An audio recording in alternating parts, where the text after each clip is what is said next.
सियाचिन विवाद का मूल कारण 1949 के कराची समझौते में खोजा जा सकता है। दोनों देशों के प्रतिनिधियों ने जम्मू और कश्मीर के मानचित्रों पर दक्षिण में मनावर से उत्तर में खोर और फिर उत्तर में युद्ध विराम रेखा खींची। 1971 के युद्ध के बाद NJ 9842 के उत्तर में चलने वाली रेखा का उल्लेख तब किया गया था जब भारत और पाकिस्तान के बीच नियंत्रण रेखा को चित्रित करने के लिए सुचेतगढ़ में बातचीत हुई थी।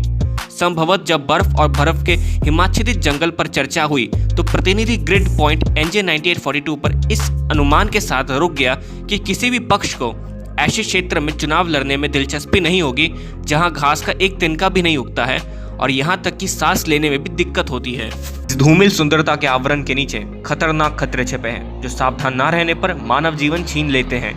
ये ग्लेशियर भारत, पाकिस्तान और चीन के लिए रणनीतिक महत्व का है क्योंकि यह शाक्सगम घाटी और काराकोरम दर्रे का केंद्र है। भारतीय सेना ने शनिवार 13 अप्रैल को रणनीतिक रूप से महत्वपूर्ण सियाचिन ग्लेशियर पर अपनी उपस्थिति के 40 साल पूरे कर लिए। ऑपरेशन मेघदूत के तहत सेना ने 13 अप्रैल 1984 को इस क्षेत्र पर पूर्ण नियंत्रण हासिल कर लिया था। पिछले 4 दशकों में ऐसे कई कदम उठाए गए हैं जिनसे सियाचिन में देश की युद्ध क्षमता में वृद्धि हुई है। इनमें हेवी लिफ्ट हेलीकॉप्टरों और लॉजिस्टिक ड्रोन को शामिल करना, पटरियों का एक व्यापक नेटवर्क बिछाना और सभी इलाकों के वाहनों की तैनाती शामिल है जहां भारतीय सेना के जवानों को शीतदंश और तेज हवाओं से जूझना पड़ता है। यह अनोखा सैन्य अभियान दुनिया के सबसे ऊंचे युद्ध क्षेत्र पर किया गया पहला हमला था और इसके परिणाम स्वरूप भारतीय सैनिकों ने सियाचिन ग्लेशियर पर नियंत्रण हासिल कर लिया।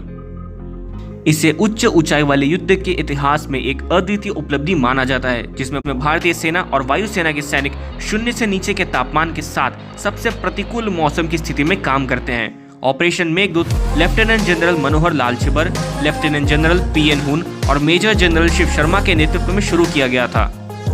इस ऑपरेशन के पीछे प्राथमिक उद्देश्य पाकिस्तानी सेना द्वारा सियाला और बिलाफोल्ला दारों पर कब्जा करने से पहले रोकना था।